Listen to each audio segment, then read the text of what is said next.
남편이 목숨처럼 남겨준 벌통을 빼앗길 위기에 뚱보가부 빈 지게와 꿀 항아리를 지고 깊은 험산으로 들어갑니다.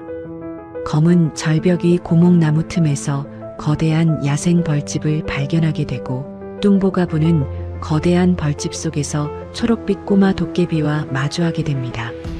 꼬마 도깨비의 도움으로 황금빛 꿀을 얻게 되고 훗날 뚱보가부와 도깨비는 마을을 발칵 뒤집어 놓게 되는데 어서 오세요. 돌쇠 야담입니다. 구독, 좋아요는 축복입니다. 그럼 시작합니다. 왱왱거리는 서늘한 날갯짓 소리가 스산한 늦가을 산바람을 타고 사방을 에워쌌습니다. 인적 끊긴 산기슭, 외딴 움막집, 앞마당, 볏짚을 엮어 덮어둔 낡은 벌통들 앞에 복녀가 쪼그리고 앉아 있었습니다. 둥글고 푸근한 뺨에는 아궁이 검댕이 이리저리 묻어 있었고 굵고 투박한 손가락은 얼어붙은 벌통 뚜껑을 조심스레 열고 있었지요. 품이 꽉 끼는 낡은 황토색 저고리와 이슬에 젖어 무거워진 짙은 감색, 치마 곳곳에는 헝겊을 덧댄 기운 자국이 역력했습니다. 찬바람에 놀란 꿀벌 수십 마리가 왱왱거리며 솟아오르더니 복녀의 굵은 팔뚝과 거친 손등에 새까맣게 달라붙었습니다. 남들이라면 기겁을 하며 비명을 지르고 물러섰겠지만 복녀는 눈썹 하나 까딱하지 않았지요. 참으로 기이하고도 서러운 체질이었습니다. 복녀의 몸에서 나는 특유의 냄새는 벌들을 전혀 자극하지 않았고 벌들은 웬만해선 그녀에게 침을 쏘지 않았습니다. 그저 제 집 안방에라도 온 듯 복녀의 손등 위를 느릿느릿 기어다닐 뿐이었지요. 복녀는 조심스레 벌들이 지어놓은 밀랍을 살폈습니다. 올해도 꿀은 흉작 중에 흉작이었습니다. 텅 빈 벌집을 쓰다듬는 복녀의 코끝이 시큰해졌지요. 눈물이 핑 돌아 뺨을 타고 툭 떨어지더니 낡은 저고리 섭에 짙은 얼룩을 만들었습니다. 여보, 미안하오. 내가 다 미안하오. 당신 목숨값으로 남겨준 놈들인데 이리 다 굶겨 죽이게 생겼구만요. 복녀의 남편은 꼭 3년 전 바로 이 마당 흙바닥에서 숨을 거두었습니다. 뒷산에서 장정 엄지손가락만한 장수말벌떼가 미친 듯이 덮쳐왔을 때 남편은 밭을 매던 복녀를 제품으로 꽉 감싸 안았습니다. 복녀 대신 벌독을 온몸으로 받아낸 남편은 단단히 독이 올랐지요. 목구멍이 턱 막혀 숨 한 번 제대로 쉬지 못한 채 얼굴이 참혹하게 퉁퉁 부어올라 새파랗게 질려 죽어갔습니다. 남편의 상여가 나가던 날 마을 사람들은 복녀를 향해 손가락질을 하며 수군거렸습니다. 쯧쯧 집안에 벌통 같은 흉물을 두더니 기어이 제 서방을 잡아먹었구만. 남편 잡아먹은 과부년 곁에 있다간 우리까지 벌에 쏘여 죽을 거요.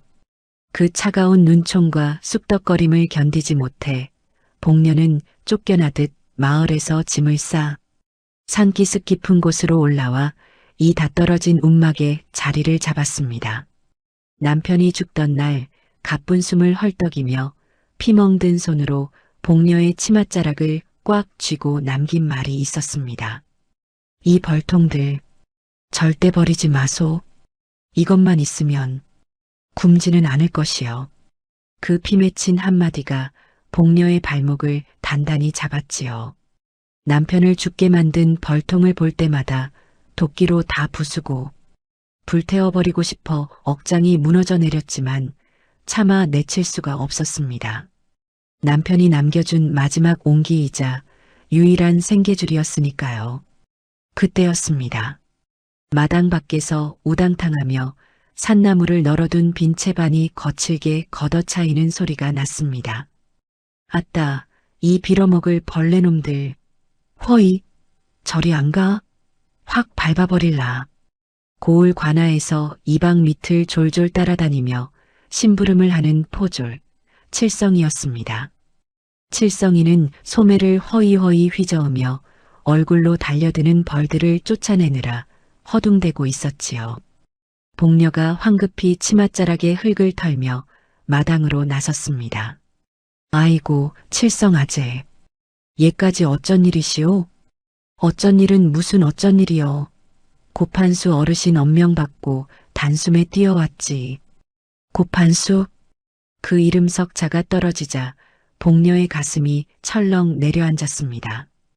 턱살이 두둑하게 겹친 기름진 얼굴에 언제나 짙은 자줏빛, 비단 도포를 거드름 피우며 입고 다니는 고을의 으뜸 향리였지요. 머리에는 빳빳하고 값비싼 흙잎을 쓰고 부채를 살랑살랑 흔들며 고을 백성들이 뼈 빠지게 바치는 특산품을 제멋대로 쥐락펴락하는 독사 같은 자였습니다. 내 똑똑히 전할 테니 귀 열고 잘 들으라. 다음 달 초사한 날까지 달디단 토종꿀 30 그늘 관아 진상용으로 올리라는 어르신의 명이시다. 알겠느냐? 칠성이의 통보에 복녀는 다리에 힘이 풀려 털썩 주저앉고 말았습니다. 30 근이라니요. 1년 내내 뼈가 으스러져라 벌을 치고 꿀을 모아도 10근을 채우기 힘든 지독한 가뭄이었습니다. 아재여, 제발 어르신께 말씀 좀 잘해주시구려. 지난달에도 가을꿀을 모조리 싹 긁어가시지 않았소. 겨울을 나려면 우리 벌들도 속을 채울 꿀이 있어야지라. 일에 씨도 안 남기고 다 뺏어가면 벌들도 얼어 죽고 나도 굶어 죽소. 사람 하나 살리는 셈 치고 10근만. 시끄럽다. 사또 나리께서 드실 귀하디귀한 공납인데 내년 벌레 새끼들 굶어 죽는 게 대수냐. 고판수 어르신께서 분명히 전하라 하셨다. 기한 내에 꿀 30근을 못 바치면 역병을 옮기는 요물이라 하여 이 마당의 벌통을 싹 다 관아명으로 불태워버릴 것이라고. 칠성이는 퇴하고 앞마당에 침을 뱉고는 뒤도 돌아보지 않고 훌쩍 산을 내려가 버렸습니다. 복녀는 흙바닥에 주저앉은 채 멍하니 남편의 손때가 묻은 벌통들을 바라보았습니다. 불을 지르겠다니 남편의 목숨값이나 다름없는 저 벌통들을 잿더미로 만들겠다니요. 목구멍이 턱 막혀 신음조차 나오지 않았습니다. 서러움이 파도처럼 밀려왔습니다. 사실 복녀는 똑똑히 알고 있었습니다. 향리 고판수가 백성들에게 긁어모은 그 많은 꿀을 사또에게 온전히 바치지 않는다는 것을요. 남편이 죽기 며칠 전 우연히 관아 뒷방을 청소하다 고판수가 숨겨둔 이중 장부를 보았다고 덜덜 떨며 복녀에게 말했었지요. 백성들에게 거둔 최상급 꿀은 한양의 새도 넘치는 거상들에게 비싼 값을 받고 뒤로 팔아넘기고 정작 관아 진상용으로는 절반도 바치지 않거나 무살문 물을 탄 맹탕 싸구려 꿀을 올린다는 것을요. 남편은 그 무서운 비밀을 알고 가슴앓이를 하다 며칠 뒤 벌에 쏘여 죽었습니다. 고판수는 눈에 가시 갔던 복녀의 남편이 죽자 알터니가 빠진 듯 비열하게 웃으며 이제는 혼자 남은 만만한 과부에게서 마지막 남은 것마저 모조리 빼앗으려 드는 것이었습니다. 혹시 그 과부가 장부 이야기를 주워 듣진 않았을까 하는 의심을 빌미 삼아 아예 입을 막으려는 속셈이었지요. 어스름이 짙게 깔린 부엌으로 들어온 복녀는 불기 하나 없이 싸늘한 아궁이 앞에 쭈그리고 앉았습니다. 시꺼먼 무쇠 가마솥 뚜껑을 열자 누런 밥풀 몇 톨이 바닥에 딱딱하게 눌어붙어 있었습니다. 쌀독은 이미 바닥을 드러낸 지 오래였지요. 복녀는 이가 빠진 바가지로 찬 우물물을 퍼서 솥에 붓고는 퉁퉁 부은 손가락으로 불은 밥풀을 벅벅 긁어 모아 입안으로 훌훌 털어 넣었습니다. 차갑고 까끌까끌한 밥알이 모래알처럼 식도를 타고 넘어갔습니다. 눈물이 왈칵 쏟아졌지요. 서러웠습니다. 서러워서 미치고 팔짝 뛸 것 같았지요. 이대로 뺏길 수는 없다. 내 서방이 어떻게 목숨 바쳐 지킨 벌통인데 고판수 그 비열한 인간한테 다 뺏기고 굶어 죽을 수는 없단께. 복녀는 거친 손바닥으로 눈물을 쓱 닦아냈습니다. 도끼가 서렸습니다. 방법은 딱 하나뿐이었습니다. 인적이 전혀 닿지 않는 깊고 깊은 뒷산 험산으로 들어가 수백 년 묵은 야생 벌통을 찾아 꿀을 따오는 것. 호랑이와 멧돼지가 득실거린다는 죽음의 골짜기였지만 지금 찬밥, 더운 밥 가릴 처지가 아니었습니다.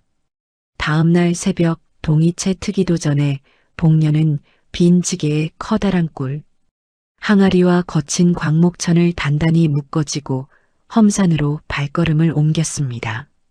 살을 애는 칼바람이 불어왔지만 복녀의 발걸음은 생존을 향한 절박함으로 가득 차 있었습니다. 그때 복녀의 머리 위로 예사롭지 않은 벌 한 마리가 휙 하고 날아갔습니다. 다른 토종벌보다 2배는 크고 등딱지에서 은은한 황금빛이 도는 참으로 신기한 벌이었지요. 복녀는 무언가에 홀린 듯 그 황금, 벌의 날갯짓을 쫓아 빛도 들지 않는 깊은 골짜기 안으로 조심스레 걸음을 옮기기 시작했습니다. 매서운 늦가을 산바람이 잎이 다 떨어진 마른 나뭇가지를 채찍처럼 때리며 휙휙 비명 같은 소리를 냈습니다. 햇빛조차 제대로 들지 않는 깎아지른 듯한 검은 암벽 아래 복녀는 숨을 헐떡이며 멈춰 섰습니다. 빛바랜 황토색 저고리는 어느새 땀으로 흠뻑 젖어 굵은 등에 찰싹 달라붙었고 치맛자락을 걷어올린 굵은 종아리에는 산딸기 가시에 긁힌 상처가 불깨줄을 긋고 있었지요. 복녀가 지게를 내려놓고 고개를 들어 절벽 위를 바라보았습니다. 수백 년은 좋게 넘어 보이는 거대한 고목나무에 썩은 틈바구니 사이로 집채만한 야생 벌집이 아슬아슬하게 매달려 있었습니다. 얼마나 벌이 많은지 왱왱거리는 날갯짓 소리가 마치 여름날 천둥이 치는 것처럼 계곡 전체를 웅웅 울리고 있었지요. 긴 세월 벌을 쳐온 복녀조차 살면서 그렇게 크고 기운찬 벌집은 처음 보았습니다. 저 안에 꿀만 잘 따낸다면 관아에 밭을 썰은 근을 채우고도 남아 장터에 내다 팔 수 있을 것 같았습니다. 복녀는 마른 침을 꼴깍 삼키며 손바닥에 침을 뱉어 쓱쓱 문질렀습니다. 실한 넝쿨을 허리에 단단히 감고 고목나무 기둥을 끌어안은 채 한 발 한 발 조심스레 기어 올랐습니다. 하지만 사람의 손길을 단 한 번도 타지 않은 깊은 산속의 야생벌들은 몹시 사나웠습니다. 복녀가 벌집 근처로 다가가 손을 뻗자 수천 마리의 새까만 산벌떼가 미친 듯이 날아올라 복녀의 온몸을 빽빽하게 에워쌌습니다. 하늘의 빛이 까맣게 가려질 지경이었지요. 아이고, 내 팔자야. 여기서 서방 따라 황천길 가는구나. 복녀는 눈을 질끈 감고 나무 기둥에 이마를 댄 채 죽음을 기다렸습니다. 벌독이 올라 숨통이 막히던 남편의 참혹한 얼굴이 스쳐 지나갔지요. 하지만 일각이 지나고 반각이 더 지나도 몸에는 아무런 고통이 느껴지지 않았습니다.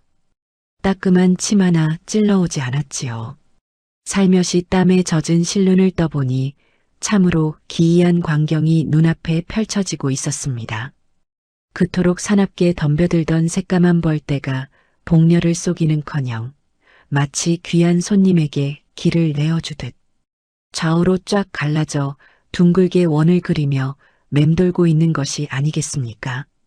복녀가 쫓아왔던 그 황금빛 벌 한 마리가 갈라진 벌떼 한가운데로 쏙 빨려 들어가더니 호련히 사라졌습니다. 그리고 갈라진 벌떼의 한가운데 고목나무에 썩은 구멍 속 깊은 곳에서 무언가가 꼬물거리며 움직였습니다. 벌집 한가운데 웅크리고 있는 것은 놀랍게도 조그마한 사내 아이였습니다. 풋사과처럼 초록빛이 감도는 피부에 흙먼지가 잔뜩 묻은 누더기 적삼을 걸치고 있었지요. 헝클어진 새까만 머리칼 사이로는 앙증맞은 2개의 뿔이 톡 튀어나와 있었습니다. 아이가 느릿느릿 귀찮은 듯 찌푸린 얼굴로 눈을 떴습니다. 영롱한 호박석처럼 노랗게 빛나는 커다란 눈동자가 땀에 젖은 복녀의 얼굴과 딱 마주쳤지요. 시끄러워. 벌써 봉벌이 다 깨었느냐? 아이는 짧은 팔을 뻗어 기지개를 쭉 펴더니 킁킁 코를 벌름거리며 복녀 쪽으로 고개를 돌렸습니다. 아줌마, 아주 달콤한 꿀 냄새가 나는구나. 진짜 단 냄새가 나. 나 배고파 죽겠어. 밥 좀 주라. 복녀는 너무 놀라 입을 떡 벌렸습니다. 도깨비. 어릴 적 할머니가 한겨울 화롯가에서 군밤을 까며 해주시던 예시야기 속 도깨비가 틀림없었습니다. 추운 겨울 산벌들과 함께 벌집 안에서 긴 겨울잠에 빠져 있다가 복녀의 땀 냄새에 섞인 짙은 꿀내를 맡고 잠에서 깨어난 것이지요. 아이는 쭈뼛쭈뼛 나무 구멍에서 기어나와 복녀의 거친 치맛자락을 덥석 붙잡았습니다. 배고파. 너무 오래 잤더니 입안에서 쓴물만 난다. 너 밥 없어? 도깨비라니 무섭고 오금이 저리기도 했지만 초록색 통통한 뺨을 복녀의 다리에 비비며 칭얼대는 꼴이 영락없이 며칠 굶은 짠한 어린아이였습니다. 자식 한 번 품어보지 못하고 남편을 일찍 떠나보낸 복녀의 가슴 한구석이 찡하게 울렸지요. 복녀는 한숨을 푹 쉬고는 허리춤에서 꼬질꼬질한 광목수건을 풀어 혹시 몰라 비상식량으로 챙겨온 호박엽 반 조각을 꺼냈습니다. 내 코가 석자지만 어쩌겠냐. 자, 이거라도 씹어봐라. 단 것이요. 도깨비는 엿을 날름받아 입에 쏙 넣었습니다.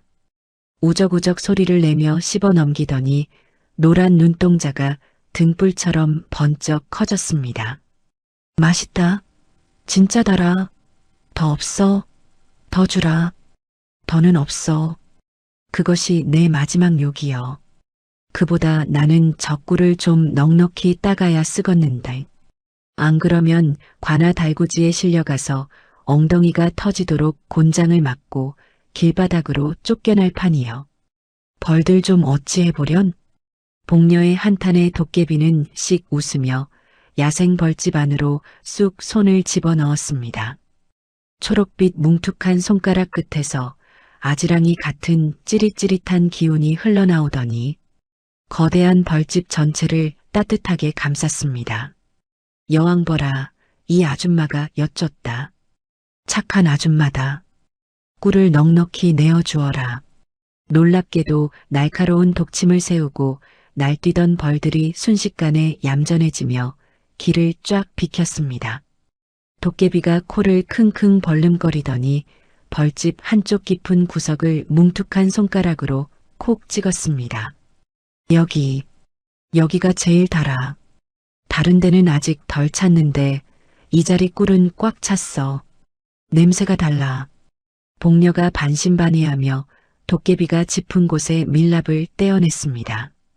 밀랍 아래로 드러난 꿀은 보통 야생꿀의 칙칙한 갈색이 아니라 은은한 황금빛이 감도는 빛깔이었지요. 수백 년 묵은 벌집 가장 깊은 곳, 사람 손이 한 번도 닿지 않은 자리에 고여있던 숙성꿀이었습니다. 어디 맛이나 봐라. 도깨비가 내민 황금빛 꿀을 복녀가 손가락으로 살짝 찍어 조심스레 혀에 올렸습니다. 순간 복녀의 두 눈이 번쩍 뜨이며 온몸에 소름이 쫙 돋았습니다. 이것은 그저 평범한 꿀이 아니었습니다. 그 맛과 향은 도저히 인간 세상의 것이 아니었습니다. 꿀이 혀끝에 닿자마자 깊은 산속 수백 송이의 봄꽃과 들꽃을 한꺼번에 베어문 듯 짙고 향긋한 꽃내가 입안을 가득 채웠습니다. 혀를 부드럽게 감도는 단맛은 결코 끈적이거나 목이 매지 않았고 시원한 박하를 머금은 듯 청량하기까지 했습니다. 한 모금 넘기니 며칠 밤낮을 굶어 시리던 속이 든든하게 채워지는 듯 깊고 깊은 맛이 우러났지요.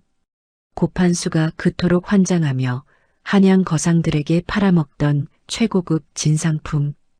꿀도 이 황금빛 도깨비 벌꿀 앞에서는 그저 물엿 수준이었지요. 이게 뭐다냐? 맛이 기가 막히고 코가 막히는구먼. 헤헤, 꿀맛 하나는 내가 귀신같이 안단 말이야. 벌들이 어느 계곡에서 제일 달콤한 꽃을 찾았는지 다 느껴지거든.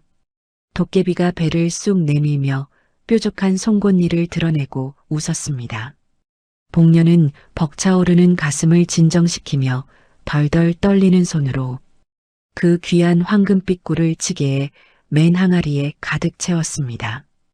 이 꿀이라면 고판수의 오만한 콧대를 완벽하게 꺾어버리고도 남을 것이었습니다. 남은 것을 장터객주에 내다 팔면 쌀을 몇 가마니는 거뜬히 살 수 있을 터였지요. 꼬마야, 내 집 부엌에 가면 달달한 고구마 조청이 단지에 가득 있단다. 며칠 굶은 것 같은데 나와 같이 갈래? 조청? 진짜지?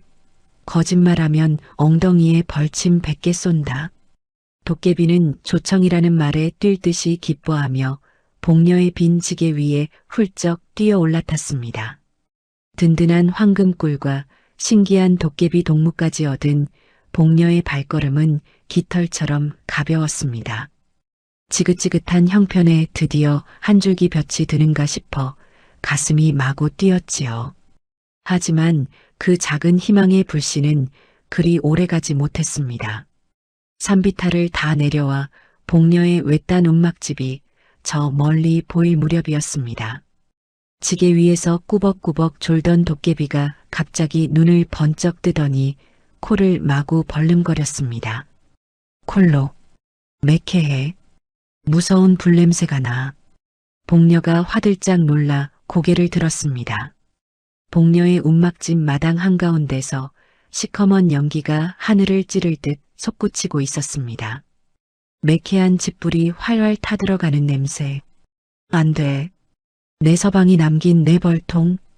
복녀는 지게를 땅에 내동댕이 치듯 팽개치고 시커먼 연기를 향해 미친 듯이 비탈길을 내달리기 시작했습니다.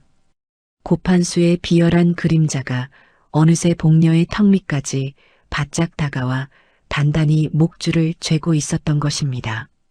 타닥타닥 매캐한 집불이 타들어가며 붉은 불티가 스산한 허공으로 미친 듯이 흩날렸습니다.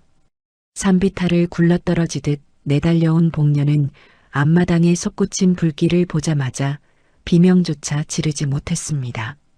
칠성이가 경고의 의미로 벌통을 덮어둔 볏짚 거적대기에 불을 질러놓고 도망간 것이었지요. 시뻘건 불길이 마른 짚을 타고 순식간에 벌통 외곽으로 번져가고 있었습니다. 벌통 안에서는 연기에 놀란 수만 마리의 벌들이 죽을 듯이 날갯짓을 하며 소용돌이치고 있었지요. 안 돼. 이것들이 어떤 목숨인데. 복녀는 등에 지고 있던 지게를 팽개치고 불길 속으로 뛰어들었습니다. 치맛자락으로 불붙은 집단을 미친 듯이 후려치고 물을 떠올 새도 없이 굵고 투박한 맨손으로 시뻘건 불똥을 벅벅 긁어내며 지식였습니다. 뜨거운 열기가 얼굴을 덮치고 손바닥 피부가 허물처럼 벗겨지며 진물이 배어나왔지만 복녀는 고통도 느끼지 못하는 사람처럼 불을 껐습니다. 아이고 내 서방, 아이고 내 서방. 입에서는 짐승 같은 울음소리만 끊임없이 터져나왔지요. 뒤늦게 종종 걸음으로 마당에 들어선 꼬마 도깨비는 눈을 동그랗게 떴습니다. 도깨비의 노란 호박석 눈동자에는 맨손으로 불을 끄며 오열하는 복녀의 등과 불길 속에서 공포에 질려 왱왱거리는 벌들의 비명소리가 고스란히 비치고 있었습니다. 반각이 지나서야 불길이 간신히 잡혔습니다. 다행히 겉을 덮은 집단만 탔을 뿐 흙과 나무로 두껍게 발라놓은 벌통 내부는 무사했습니다. 복녀는 숯검정이 된 벌통을 끌어안고 흙바닥에 엎드려 목 놓아 울었습니다. 도깨비는 조심스레 다가와 복녀의 화상, 입은 굵은 팔뚝을 자신의 차갑고 뭉툭한 초록빛 손가락으로 꾹꾹 눌러주었습니다. 화끈거리던 상처 위로 서늘한 기운이 스며들며 통증이 가라앉았지요. 한참을 흙바닥에 엎드려 울었던 복녀가 겨우 몸을 일으켰습니다. 온몸이 숯검정에 범벅이 되어 있었지요. 그제야 산에서 내려올 때 지게에 실어왔던 황금빛 꿀 항아리가 눈에 들어왔습니다. 마당 한쪽에 팽개치듯 내려놓은 지게 위에 항아리가 아슬아슬하게 걸쳐져 있었지요.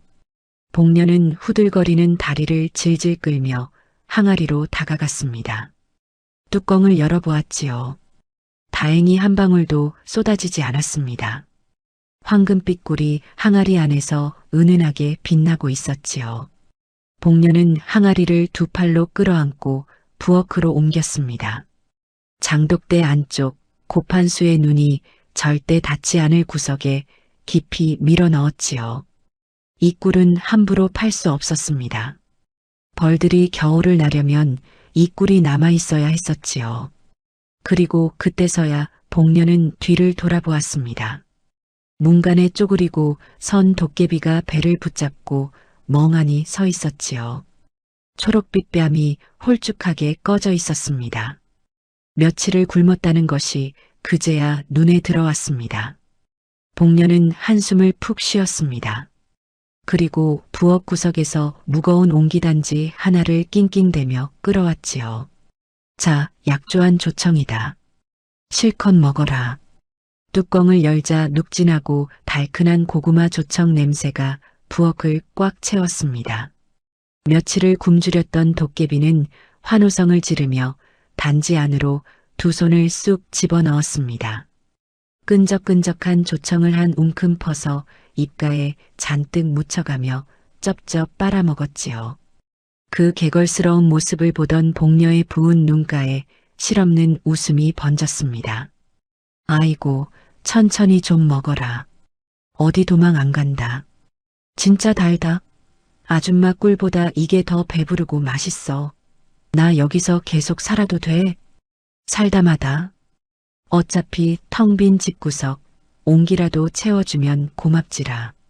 복녀는 조청을 개걸스레 빨아먹고 있는 아이의 머리통을 내려다보았습니다. 새까만 머리칼 사이로 삐죽 튀어나온 앙증맞은 두 뿔이 조청 단지 불빛에 반들거렸지요. 야, 꼬마. 왜? 이름이 뭐냐? 도깨비야 도깨비야 하기도 입 아프고 남이 들으면 기겁할 거 아니냐?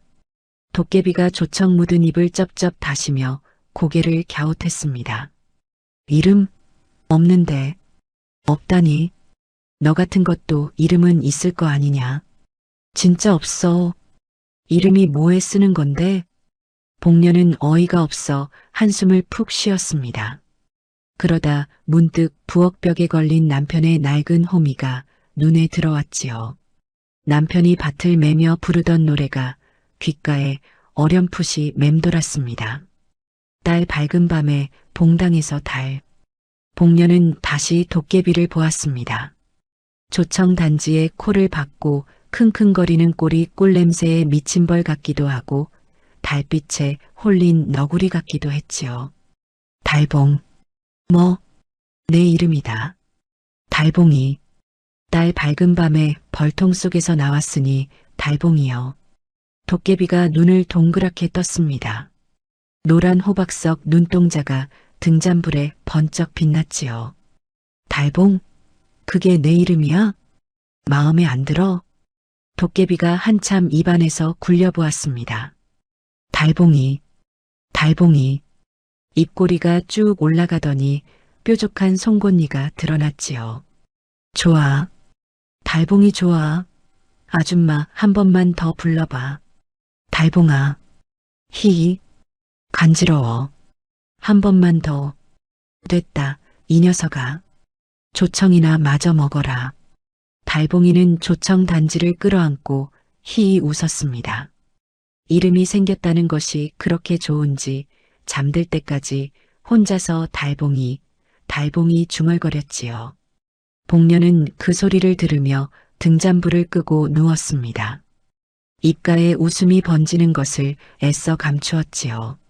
그렇게 복녀와 꼬마 도깨비 달봉이의 기묘한 동거가 시작되었습니다. 겨울의 초입 매서운 눈보라가 움막을 때릴 때면 둘은 아랫목에 낡은 이불 하나를 뒤집어 쓰고 꼭 붙어 앉아 군고구마를 까먹었습니다. 달봉이는 툭하면 아궁이 앞을 서성거리며 밥을 더 달라고 투덜거렸고 복녀는 꿀밤을 쥐어박으면서도 기어이 제 몫의 누룽지를 긁어 달봉이 입에 넣어주었지요. 하지만 겨울을 나는 것은 사람이나 벌이나 똑같이 혹독했습니다. 고판수 일당이 가을꿀을 싹 다 긁어가 버린 탓에 벌통 안의 벌들은 겨울을 날 식량이 턱없이 부족했습니다. 벌들의 날갯짓 소리가 하루가 다르게 희미해져 갔습니다. 복녀는 입술을 꽉 깨물고 장독대 안쪽에 숨겨두었던 그 귀한 황금빛 꿀 항아리를 열었습니다. 장터에 내다 팔면 당장 쌀을 몇 가만이나 살 수 있는 기막힌 진상품이었지만 복녀는 주저하지 않았습니다. 그녀는 귀한 황금꿀을 물에 개어 벌통 입구마다 조심스레 흘려 넣어 주었습니다. 무조건 살아라. 너희들은 내 서방이 남긴 마지막 숨결이여. 내가 굶어 죽는 한이 있어도 너희들은 안 굶긴단께. 그 간절한 정성 덕분이었을까요? 도깨비 기운이 담긴 꿀 때문이었을까요? 기나긴 겨울이 지나고 드디어 산기슭에 매화꽃이 피어나기 시작한 이른 봄날. 마당의 벌통들이 일제히 요란한 날갯짓 소리를 내며 깨어났습니다. 그런데 단 한 통, 마당 구석에 있는 가장 크고 오래된 벌통만은 쥐 죽은 듯 고요했습니다. 복녀가 귀를 대보아도 미세한 진동조차 느껴지지 않았지요. 아이고, 이를 어째. 제일 큰 통이 기어이 얼어 죽었나 보구먼. 복녀가 가슴을 치며 주저앉으려 할 때 마루에서 봄볕을 쬐며 뒹굴거리던 달봉이가 코를 벌름거리며 다가왔습니다. 달봉이는 조용해진 벌통에 귀를 바짝 대고 노란 호박석 눈동자를 가늘게 떴습니다. 달봉이의 초록빛 손가락 끝에서 아지랑이 같은 기운이 살며시 피어오르더니 낡은 나무통 안으로 스며들었습니다. 달봉이가 벌들의 언어에 귀를 기울이는 것이었지요. 한참 눈을 감고 있던 달봉이가 입을 열었습니다. 안 죽었어. 다들 살아있는데 제일 큰 여왕벌이 심하게 아파서 끙끙 앓고 있어. 여왕벌 배 밑에 아주 징그럽고 무서운 작은 해충들이 잔뜩 달라붙어서 피를 빨아먹고 있대. 벌들이 여왕벌을 감싸고 울고만 있어. 복녀는 번쩍 고개를 들었습니다. 벌통이 망가지는 가장 흔하고 무서운 해충이었습니다. 눈에 보이지도 않는 작은 벌레들이 여왕벌을 괴롭히면 통 전체가 전멸하고 많은 무서운 병이지요. 달봉아, 방도가 없겠냐? 어찌 떼어낼 방법이 없겠어? 벌들이 그러는데 저기 산빛 아래 나는 씁쓸한 쑥 연기를 맡으면 그 나쁜 충들이 뚝뚝 떨어진대. 근데 여왕벌도 위험할 수 있대. 그 말을 듣자마자 복녀는 부엌으로 달려가 작년 단오에 말려둔 말린 쑥 한 줌을 가져왔습니다. 아궁이 숯불에 쑥을 얹어 매캐하고 독한 연기를 피워 올렸지요. 달봉아, 내가 벌들한테 좀 전해다오. 내가 이 연기를 통 안에 불어넣을 터이니 일벌들은 일제히 날개를 퍼덕여서 연기가 바깥으로 빠져나가게 바람을 일으키라고 해라. 그럼 해충만 떨어지고 여왕벌은 살 것이요. 달봉이는 고개를 끄덕이더니 벌통 입구에 대고 왱왱거리는 알 수 없는 소리를 냈습니다. 곧이어 복녀가 쑥 연기를 벌통 안으로 훅 불어넣었습니다. 순간 기적 같은 일이 벌어졌습니다. 죽은 듯 고요하던 벌통 안에서 수천 마리의 일벌들이 일제히 엄청난 속도로 날개를 퍼덕이기 시작했습니다.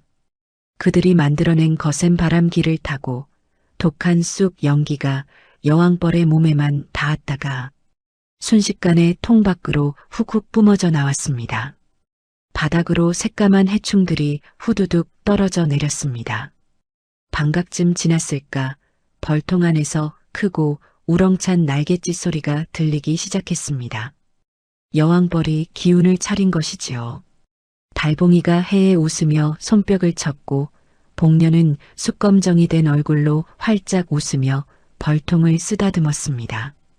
따스한 봄바람이 산기슭을 훑고 지나가자 온 산천에 붉은 진달래와 하얀 아까시나무 꽃이 흐드러지게 피어났습니다. 해충을 털어낸 여왕벌이 기운을 차리자 복년의 벌들은 그야말로 미친 듯이 꿀을 물어오기 시작했습니다.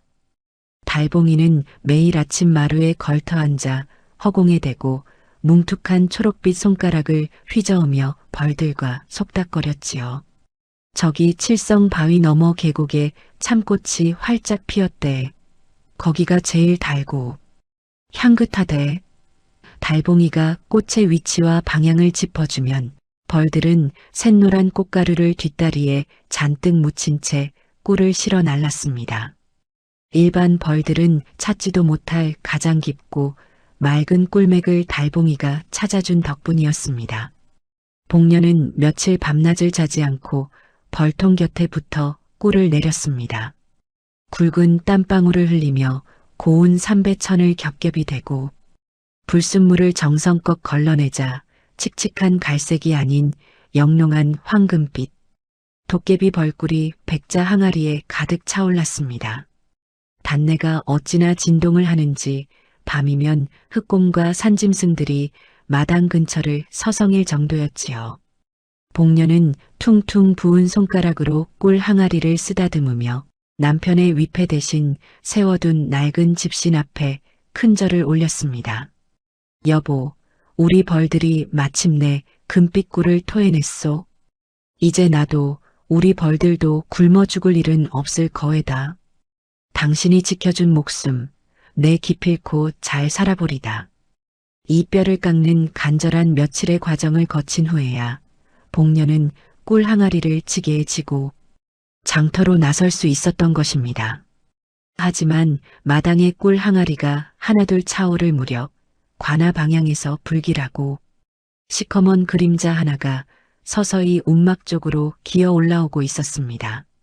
묵직하고 달콤한 꿀 냄새가 장터 한복판을 완전히 집어삼켰습니다.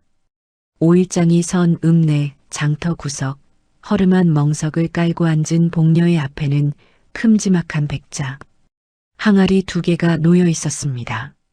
뚜껑을 열자마자 은은한 황금빛이 감도는 꿀이 아침 햇살을 받아 영롱하게 반짝였지요. 지나가던 사람들은 그 기막힌 꽃향기에 홀린 듯 발걸음을 멈추고 복녀의 멍석 주변으로 구름대처럼 몰려들었습니다. 아따, 과부댁. 이거 참말로 이 산골짜기에서 나온 꿀이 맞소? 한양 대궐에나 진상 들어가는 빛깔인데 읍내에서 가장 깐깐하기로 소문난 약방. 객주 영감이 혀끝으로 꿀을 살짝 찍어 맛보더니 두 눈이 뒤집힐 듯 커졌습니다. 목구멍을 타고 넘어가는 청량하고 깊은 단맛에 영감은 다짜고짜 전대를 풀어헤쳤지요. 내가 이 2 항아리 몽땅 사겠소. 시세의 2배를 쳐줄 터이니 딴 사람 주지 마시오. 객주 영감이 내던진 묵직한 엽전 꾸러미가 멍석 위로 짤랑이며 떨어졌습니다. 복녀의 거친 손이 덜덜 떨렸습니다. 1년 내내 뼈가 으스러져라 이래도 만져보지 못한 큰돈이었지요. 복녀는 읍내 쌀전으로 달려가 뽀얗게 도정된 햅쌀 한 가마니를 지게에 거뜬히 지고 장터 포목점에서는 보들보들한 무명천으로 지은 아이용 누비저고리 하나를 품에 안고 쟁걸음으로 산을 올랐습니다. 그날 저녁 움막집 부엌에서는 구수한 밥 냄새가 진동했습니다. 시꺼먼 가마솥 뚜껑을 열자 하얀 김이 훅 피어오르며 윤기가 자르르 흐르는 흰 쌀밥이 모습을 드러냈지요. 복녀가 고봉으로 꾹꾹 눌러 담은 쌀밥 사발을 내밀자 새 누비저고리를 입고 신이 난 달봉이는 숟가락도 없이 맨손으로 뜨거운 밥을 마구 퍼넣었습니다. 입안 가득 밥풀을 튀기며 우적우적 씹어먹는 달봉이를 보며 복녀는 참았던 눈물을 훔치며 웃었습니다. 천천히 묵어라. 이제 우리도 굶지 않고 살 수 있단께. 달봉이가 밥풀을 입가에 잔뜩 묻힌 채 희히 웃더니 복녀의 치맛자락에 코를 비비며 말했습니다. 아줌마, 나 이 옷 좋아. 따끈따끈해. 근데 소매가 좀 짧아. 내 팔이 길어서 그래. 내 팔이 긴 게 아니라 내 배가 나와서 옷이 올라간 거요. 거짓말. 내 배 안 나왔어. 달봉이가 저고리를 잡아당기며 억울해하는 꼴이 어찌나 우스운지 복녀는 오랜만에 배를 쥐고 웃었습니다. 산기슭 움막에 사람 웃음소리가 울린 것이 얼마만인지 몰랐지요. 다음 날 해가 중천에 뜰 무렵 복녀가 벌통에 물을 끼얹어 주고 있는데 산 아래쪽에서 낯익은 목소리가 들려왔습니다. 칠성이었습니다. 그런데 이번에는 혼자가 아니었지요. 칠성이 뒤에 관아 하인 둘이 더 따라붙어 있었습니다. 과부댁, 고판수 대감마님께서 직접 오신다. 마당 치우고 기다려라. 복녀의 얼굴에서 웃음기가 싹 거쳤습니다. 마당을 치울 새도 없이 산길 모퉁이를 돌아 나타난 것은 짙은 자줏빛 비단 도포를 두른 고판수였습니다. 부채를 살랑살랑 붙이며 복녀의 움막 마당을 천천히 훑어보았지요. 기름진 턱살 아래로 비열한 미소가 번졌습니다. 과부댁이 어디서 이런 귀한 벌통을 이리 많이 치고 있었소? 고판수는 벌통 하나하나를 부채 끝으로 톡톡 두드리며 마당을 한 바퀴 돌았습니다. 복녀는 가슴이 철렁 내려앉았지만 억지로 허리를 세웠지요. 나으리, 어쩐 일로 이 외딴 곳까지 오셨습니까? 내 귀가 밝아서 말이야. 장터에서 기막힌 황금빛 꿀이 나왔다는 소문이 관아까지 들렸거든. 궁금해서 직접 왔지. 고판수는 부채를 탁 접으며 복녀를 똑바로 보았습니다. 웃음기가 사라진 눈이었지요. 과부댁, 좋은 소식을 가져왔소. 사또 나리께서 이 고을 진상용 꿀 납품을 공식으로 과부댁에게 맡기시겠다 하셨소. 복녀는 순간 귀를 의심했습니다. 진상용 납품이라니. 그것은 관아가 정식으로 인정하는 거래였습니다. 고판수가 그것을 준다고요? 대신 조건이 있지. 고판수가 부채를 다시 펼치며 느긋하게 말을 이었습니다.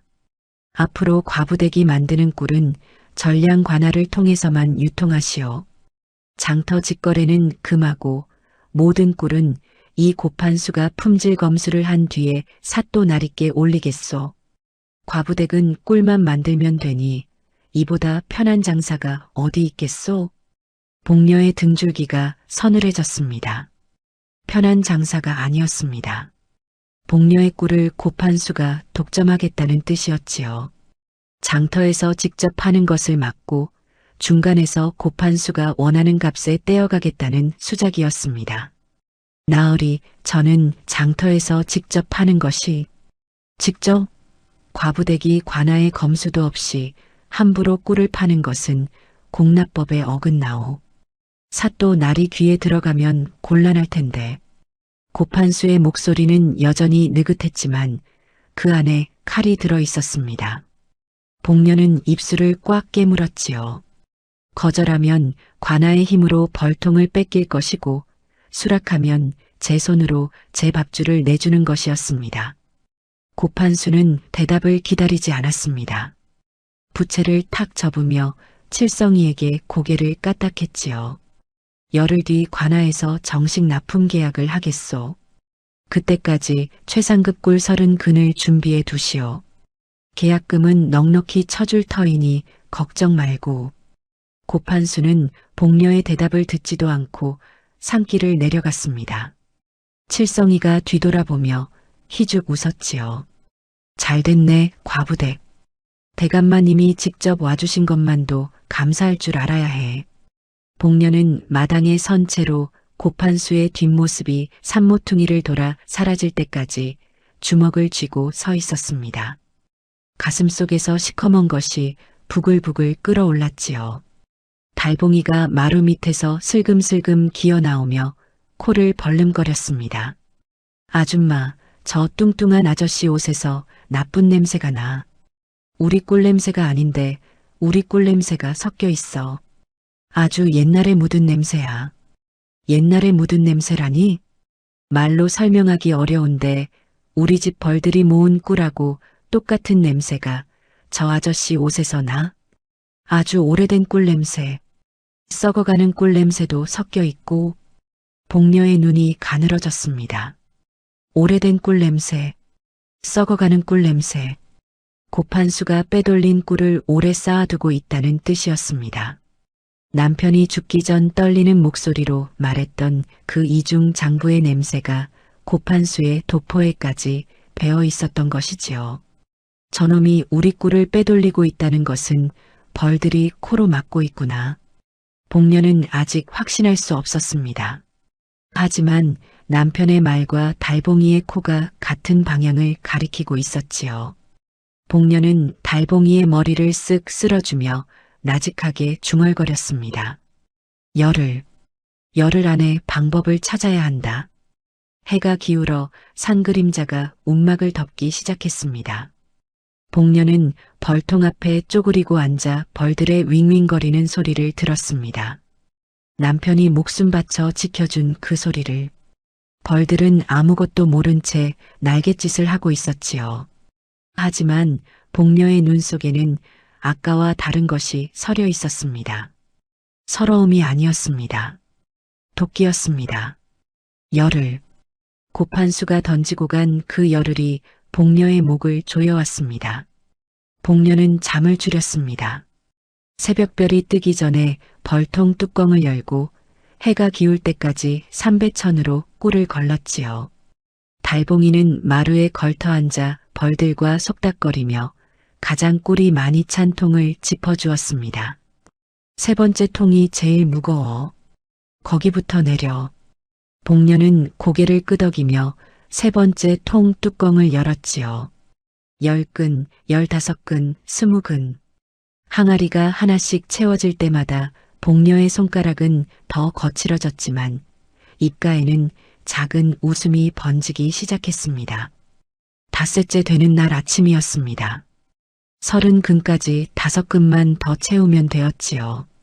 아직 닷새가 남아 있었습니다. 충분히 채울 수 있을 거라 생각했습니다. 쿵! 묵직한 것이 흙바닥에 내동댕이 쳐지는 소리가 움막 마당을 울렸습니다. 복녀가 부엌에서 뛰어나왔습니다. 마당 한가운데 엎어진 꿀 항아리 하나. 뚜껑이 깨져나가고 안에 담겨있던 황금빛 꿀이 흙바닥에 쏟아져 시커먼 흙과 뒤범벅이 되어 있었지요. 칠성이가 항아리 옆에 서서 팔짱을 끼고 있었습니다. 뭐시여? 이게 무슨 짓이여? 짓은 무슨 짓? 대감마님 말씀이시다. 미리 검수차 왔는데 이 항아리 꿀에서 이상한 냄새가 나서 확인하다 엎어진 거야. 냄새가 나다니. 복녀가 정성껏 삼배로 3번을 걸러 담은 최상급 꿀이었습니다. 냄새가 날 리가 없었지요. 칠성이는 코를 찡그리며 엎어진 항아리를 발로 밀었습니다. 이래가지고 삿도 날이 진상이 되겠냐고.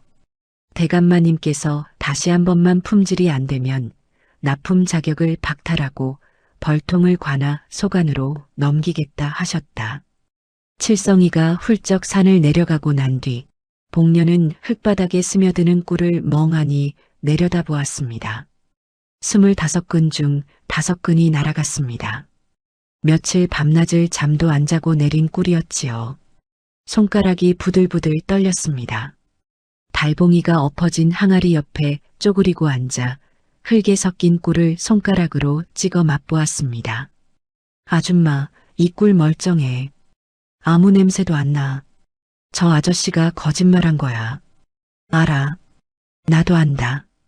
복녀의 목소리가 잠겼습니다. 알고 있었지요.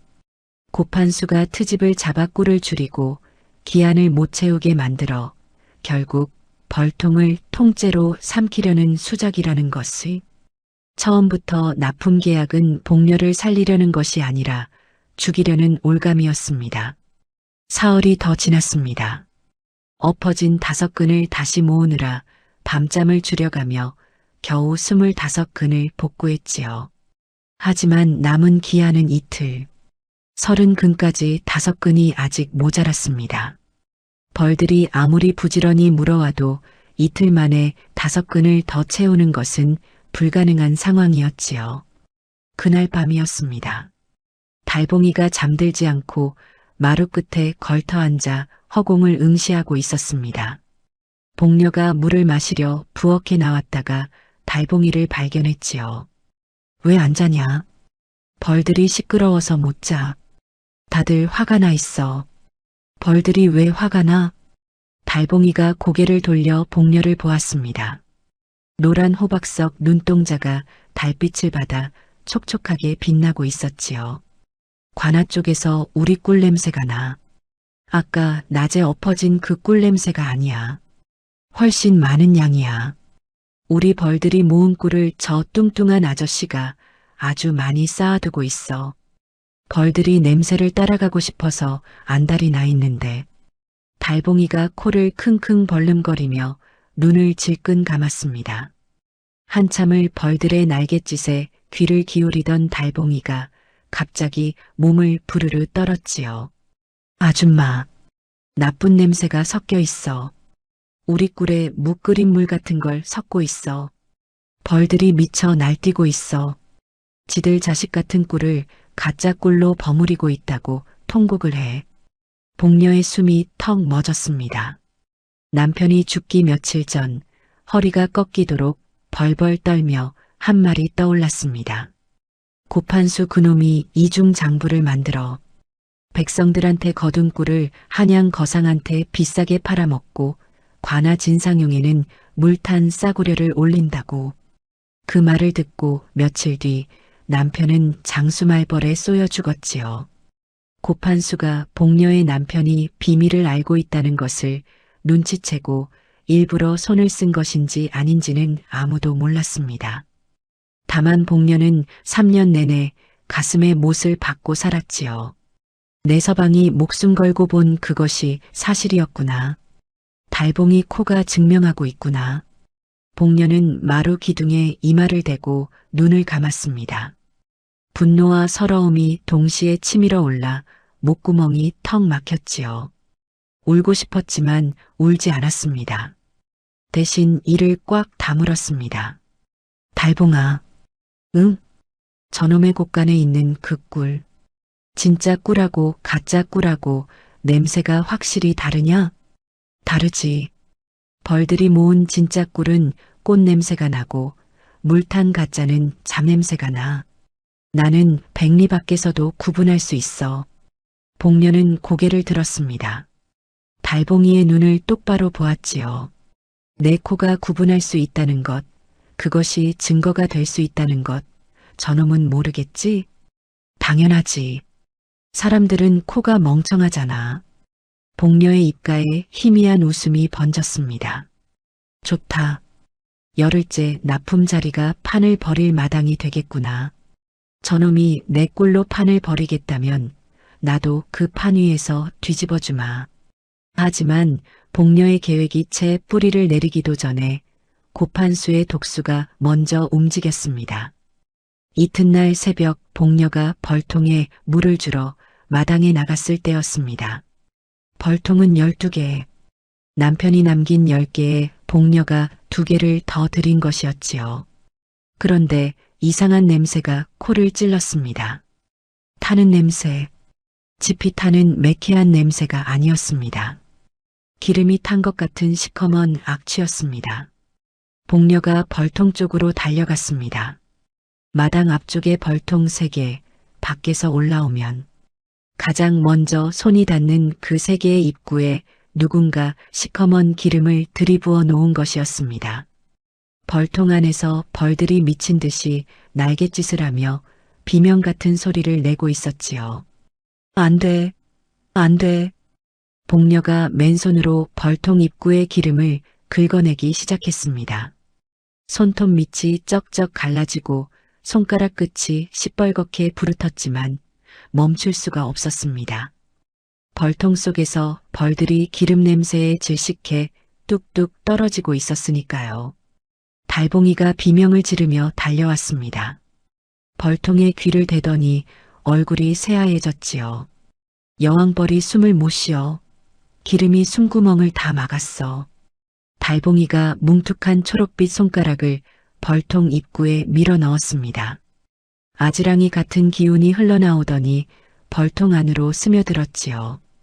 달봉이가 이를 악물고 온 힘을 짜내어 벌들에게 말을 전했습니다. 날개를 쳐, 바람을 만들어, 숨구멍을 열어. 벌들이 힘겹게 날개를 퍼덕였습니다. 달봉이의 이마에 송골송골 땀이 맺혔지요. 방각이 지나서야 기름 냄새가 빠지기 시작했고 여왕벌의 날갯짓 소리가 가느다랗게 되살아났습니다. 세 통 중 2통은 살렸지만 가장 작은 한 통은 끝내 소리가 돌아오지 않았습니다. 복녀는 죽은 벌통을 끌어안고 흙바닥에 엎드렸습니다. 울음이 터져 나왔지요. 달봉이가 복녀의 굵은 팔뚝에 제 뺨을 비비며 같이 울었습니다. 아줌마, 내가 더 빨리 왔으면 이 통도 살렸을 텐데. 내 잘못이 아니여. 이건 저 인간들이 한 짓이여. 복녀는 눈물을 닦지도 않은 채 고개를 들어 관아가 있는 산 아래쪽을 바라보았습니다. 밤사이 누군가 올라와 기름을 부은 것이었지요. 누구의 짓인지는 묻지 않아도 알았습니다. 꿀을 엎어 30근을 못 채우게 만들더니 이번에는 아예 벌을 죽여서 씨를 말리려 하는구나. 복녀의 손이 흙을 꽉 움켜쥐었습니다. 손가락 사이로 기름과 흙이 뒤섞여 흘렀지요. 그날 오후 칠성이가 또 올라왔습니다. 이번에는 목소리가 한결 느긋했지요. 과부댁, 대감마님이 자비를 베푸셨다. 납품 계약은 없던 일로 하겠다고. 대신 앞으로 이 산에서 벌을 치는 것도 관아 허가가 필요하다는 사또 나리의 고시가 내렸어. 허가를 받으려면 대감마님께 서류를 내야 하고. 복녀는 칠성이의 말을 듣고도 아무 말이 없었습니다. 칠성이가 고개를 갸웃했지요. 왜 그래, 과부댁? 대감마님이 납품도 취소해 주시고 벌도 계속 치게 해주신다잖아. 감사하다고 한마디 해야지. 감사하다고요. 복녀의 목소리가 낮았습니다. 너무 낮아서 칠성이가 한 발짝 물러섰지요. 날이 전해주시구려. 허가 서류는 내겠습니다. 사흘 뒤 관아에 직접 가서 내겠다고요. 칠성이는 희죽 웃으며 뒤도 안 돌아보고 산을 내려갔습니다. 복녀는 칠성이의 뒷모습이 산모퉁이를 돌아 사라질 때까지 마당에 서서 지켜보았지요. 칠성이가 완전히 보이지 않게 된 뒤에야 죽은 벌통 앞에 가만히 앉았습니다. 해가 기울어 움막에 긴 그림자가 내렸지요. 달봉이가 옆에 앉아 복녀의 치맛자락을 꼭 잡고 있었습니다. 아줌마 무서워. 뭐가 무섭냐? 아줌마 눈이 무서워. 아까 산 아래 쳐다볼 때 눈이 불같았어.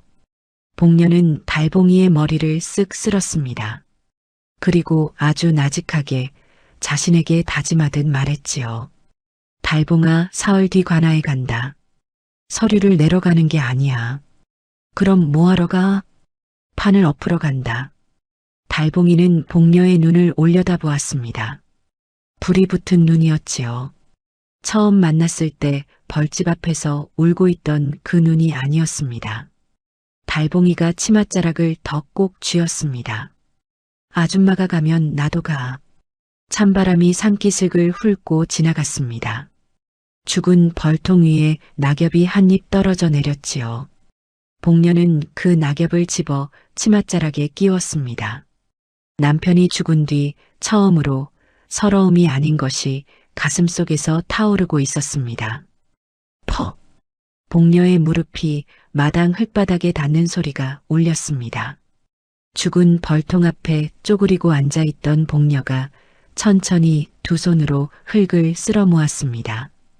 기름에 타 죽은 벌 사체가 흙 사이에 섞여 있었지요. 복녀는 그 작은 시체들을 하나하나 골라 손바닥 위에 올렸습니다. 검게 그을린 벌의 날개가 새벽찬 바람에 파르르 떨렸지요. 서방, 내가 끝내 못 지켰구만요.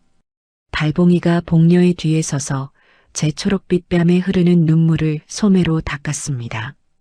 한참을 그렇게 앉아있던 복녀가 갑자기 고개를 들었습니다. 눈빛이 달랐습니다. 복녀는 죽은 벌들을 조심스레 마당 구석에 묻어주고 일어섰습니다. 부엌으로 들어가 찬물로 얼굴을 쓱 닦았지요. 그리고 아궁이 앞에 쪼그리고 앉아 불씨를 살렸습니다. 찬재를 헤집고 숯 한 점을 찾아 입김을 불어넣었지요. 연기가 피어올랐습니다. 달봉아, 응? 사흘 뒤 관아에 간다 했지. 응? 복녀는 아궁이 불을 세게 지피며 말을 이었지요. 고판수는 내가 허가 서류를 들고 고개 숙이며 올 거라고 생각할 거야. 벌통 3개가 불탔으니 겁을 먹었을 테고 이제 고분고분 말을 들을 거라고. 달봉이가 고개를 끄덕였습니다. 근데 아줌마 어떻게 해? 벌통을 숨겨? 숨기면 도망치는 거야. 도망치면 저놈은 평생 내 발목을 잡아. 복녀는 불을 바라보며 말했습니다. 불빛이 복녀의 넓적한 뺨에 그림자를 드리웠지요. 판을 엎으려면 저놈의 판 위에서 엎어야 해. 달봉아, 한 가지만 물어볼게. 뭐? 내 코로 관아 쪽 냄새를 맡으면 고판수 곳간에 뭐가 들어있는지 알 수 있다 했지? 당연하지. 우리 꿀이 어디에 얼마나 있는지, 거기에 뭐가 섞였는지까지 다 맡을 수 있어. 복녀는 고개를 끄덕였습니다. 그리고 한참 동안 아궁이 불만 바라보았지요. 달봉이가 궁금한 듯 고개를 갸웃했습니다. 아줌마, 뭐 꾸미는 거야? 됐다. 복녀는 그 한마디만 하고 입을 다물었습니다. 달봉이가 뭐가 됐다는 거야? 하고 재촉했지만 복녀는 더 이상 아무 말도 하지 않았지요. 다만 아궁이 불빛에 비친 복녀의 눈 속에 서늘한 것이 번들거리고 있었습니다. 달봉이는 그 눈빛을 보고 입을 다물었지요. 무슨 꿍꿍이인지는 몰랐지만 저 눈빛이 나올 때 아줌마를 건드리면 안 된다는 것은 알고 있었습니다. 이튿날 새벽 복녀는 살아남은 벌통 앞에서 무릎을 꿇었습니다. 벌들에게 물과 남은 황금꿀을 먹이며 나직하게 말했지요. 너희들이 마지막이다. 너희가 힘을 내주지 않으면 나도 끝이고 너희도 끝이야. 제발 한 번만 더 엄마를 도와다오. 벌통 안에서 왱왱거리는 소리가 아주 작게 울렸습니다. 달봉이가 벌통에 귀를 대더니 고개를 끄덕였지요. 알겠대. 여왕벌도 가슴이 찢어진대. 복녀는 벌통을 두 팔로 안았습니다.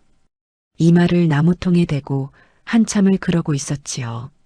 그날 오후 복녀는 장터로 내려갔습니다.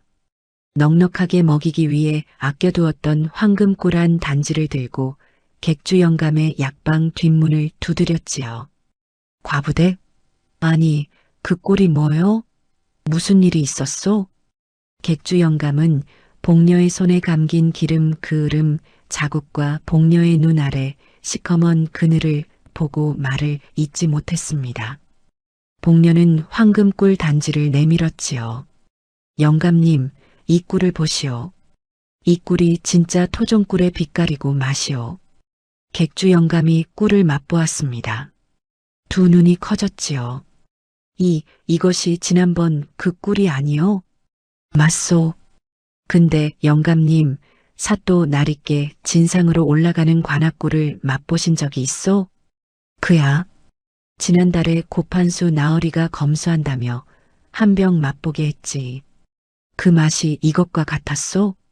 객주 영감의 얼굴이 굳어졌습니다. 그때 맛본 관아 진상꿀은 밍밍하고 물 같았지요. 이 황금꿀과는 비교조차 되지 않았습니다. 다르긴 했는데 설마 고판수 나으리가 영감님 공납꿀을 내신 적이 있으시지요?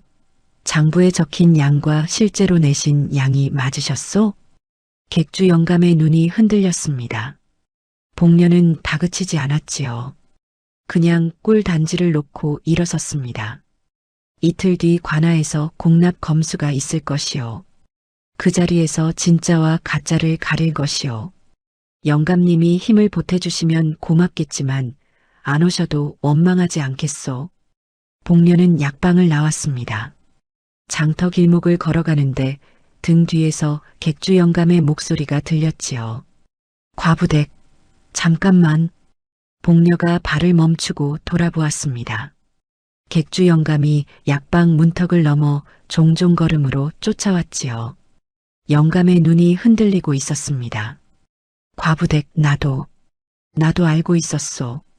고판수 나으리가 우리한테 거둔 꿀을 장부에 적는 양이 맞질 않는다는 것. 그걸 알면서도 내가 왜 입을 다물고 있었는지 아시오? 복녀는 아무 말 없이 영감을 바라보았습니다. 무서웠소. 고판수 나으리가 내 약방 거래를 끊어버리면 내 식구가 굶는다고. 나 같은 장사치한테는 관아 눈밖에 나는 것이 곧 죽는 것이요. 영감이 손을 비비며 고개를 숙였습니다. 복녀가 나직하게 말했지요. 영감님, 나도 무서워요. 벌통이 불에 타고 꿀이 흙바닥에 쏟아지고 내 서방까지 잃었는데도 아직 무서워요. 영감이 고개를 들었습니다. 근데 무서운 채로 가는 거요. 가만히 있으면 저놈이 우리를 영영 삼켜버릴 테니까. 영감이 한참 복녀를 보더니 코를 훌쩍이며 소매로 얼굴을 쓱 닦았습니다. 과부댁, 내가 장터에서 아는 사람이 좀 있어. 꿀 공납을 낸 농부들 중에 나처럼 장부가 안 맞는 사람이 한둘이 아닐 거야.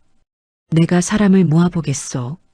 복녀는 영감의 얼굴을 똑바로 보았습니다. 그리고 허리를 깊이 숙였지요. 영감님, 고맙습니다. 고맙긴. 진작 했어야 할 일을 이제야 하는 것인데. 영감이 쓴웃음을 지으며 약방으로 돌아갔습니다. 복녀는 장터 길목에 선 채 영감의 뒷모습을 보았지요. 입꼬리가 아주 살짝 올라갔습니다. 그날 밤 객주 영감이 움직이기 시작했습니다. 약방 뒷방에 꿀 공납을 낸 농부들을 한 명씩 불러 조용히 물었지요. 자네 작년에 꿀 몇 근을 냈나? 장부에는 몇 근으로 적혀 있던가? 처음에는 다들 고개를 내저었습니다. 고판수 나으리 귀에 들어가면 우리가 죽어. 하지만 영감이 복녀의 황금꿀을 맛보게 하고 관아 진상꿀의 맛을 떠올리게 하자 하나둘 입이 열리기 시작했습니다.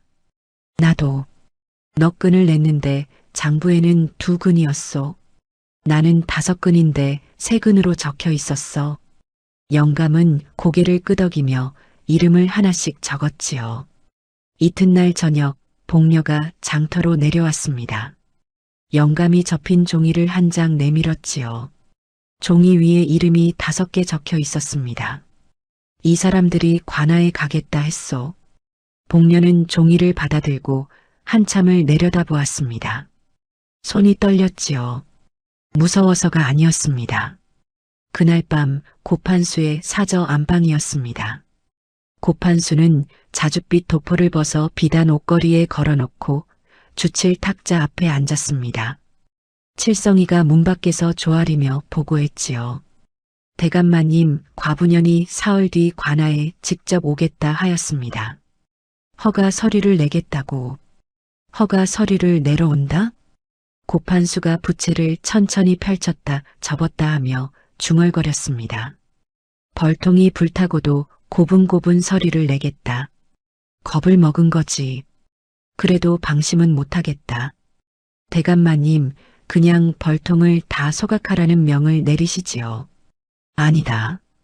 과부년이 제 발로 온다면 관아 마당에서 검수를 하는 것이 더 깨끗하지. 과부년이 바친 꿀이 품질 미달이라는 것을 사또 나리께 직접 보여드리고 납품 자격을 정식으로 박탈한다. 그러면 벌통은 자동으로 관아 소관이 되는 것이지. 고판수가 부채를 탁자에 툭 놓으며 말했습니다. 사흘 뒤 관아 마당에 공납 검수 자리를 차려라. 항아리는 내가 미리 준비해 두마. 예. 칠성이가 나가자 고판수는 혼자 남은 방에서 등잔불을 바라보았습니다. 불꽃을 가만히 응시하며 나직하게 말했지요. 그 과부년 서방이 내 장부를 엿봤을 때도 그랬지. 알면 안 되는 것을 알아버리면 치워야 하는 법이다. 고판수는 등잔불에 손을 가져가 불꽃을 쑥 잡아 비틀었습니다. 불이 꺼지자 방이 캄캄해졌지요. 어둠 속에서 고판수의 숨소리만 가느다랗게 들렸습니다. 사흘째 되는 날 새벽이 밝았습니다. 관아 마당에 공납 검수 자리가 차려졌지요. 사또가 높은 자리에 올라앉았고 고판수는 그 옆에 도포자락을 반듯하게 펴고 섰습니다. 마당에는 항아리들이 줄지어 놓여 있었지요. 고판수가 미리 준비해 둔 것들이었습니다. 읍내 사람들이 하나둘 모여들기 시작했지요. 고을의 공납 검수는 원래 사람들이 구경을 오는 자리가 아니었지만 과부년이 가짜 꿀을 바쳤다는 소문이 퍼진 탓에 구경꾼이 제법 모였습니다. 그때였습니다. 관아 대문 밖에서 묵직한 발소리가 들렸지요. 복녀였습니다. 숯검정이 묻은 옷차림 그대로 등에 지게를 지고 있었습니다. 지게 위에는 크고 작은 꿀 항아리 4개가 실려 있었지요. 그리고 복녀의 치맛자락 뒤에는 달봉이가 옷자락을 꽉 붙잡고 함께 걸어오고 있었습니다. 달봉이의 노란 눈동자가 관아 마당을 훑었지요. 초록빛 뭉툭한 손가락이 복녀의 치마를 더 세게 쥐었습니다. 아줌마, 진짜 할 거야? 안다. 복녀가 관아 마당으로 한 발짝 내딛었습니다. 고판수의 눈이 가늘어졌지요. 웽. 멀리 산기슭 어딘가에서 벌 한 마리가 내는 듯한 가느다란 날갯짓 소리가 관아 마당의 아침 공기를 가르며 스쳐 지나갔습니다. 복녀가 지게를 마당 한가운데 내려놓자 항아리들이 둔탁하게 흙바닥에 닿았습니다. 구경꾼들이 웅성거렸지요. 고판수는 부채를 살랑살랑 붙이며 복녀를 내려다보았습니다. 허, 과부댁.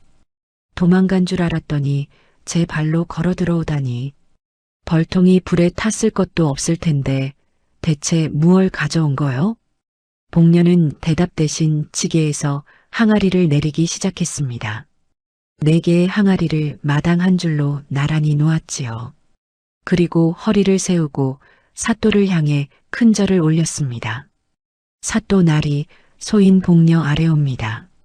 진상용 꿀 30근을 채우지 못한 죄는 소인에게 있사옵니다. 다만 한 가지 사또 나리께 여쭙고 싶은 것이 있사옵니다. 사또가 턱을 까딱했지요. 그동안 사또 나리께 올라간 진상꿀의 맛이 참으로 이 고을 토종꿀의 맛이 맞으셨는지요? 마당이 순간 조용해졌습니다. 사또의 눈썹이 꿈틀했지요. 고판수의 부채가 딱 멈추었습니다. 하지만 금세 부채를 다시 붙이며 느긋하게 웃었지요. 사또 날이 저 과부녀는 납품 기한을 어기고도 반성이 없사옵니다. 되려 진상품의 품질을 문제 삼아 관아를 능멸하려 드는 것이옵니다. 당장 처결하시옵소서. 사또가 손을 들었습니다. 잠깐, 저 여인의 말을 먼저 들어보겠다. 복녀는 고개를 들었습니다. 거친 손으로 항아리 뚜껑을 하나 열었지요. 은은한 황금빛이 감도는 꿀이 아침 햇살에 영롱하게 빛났습니다. 달콤하고 깊은 꽃향기가 마당을 타고 퍼졌지요.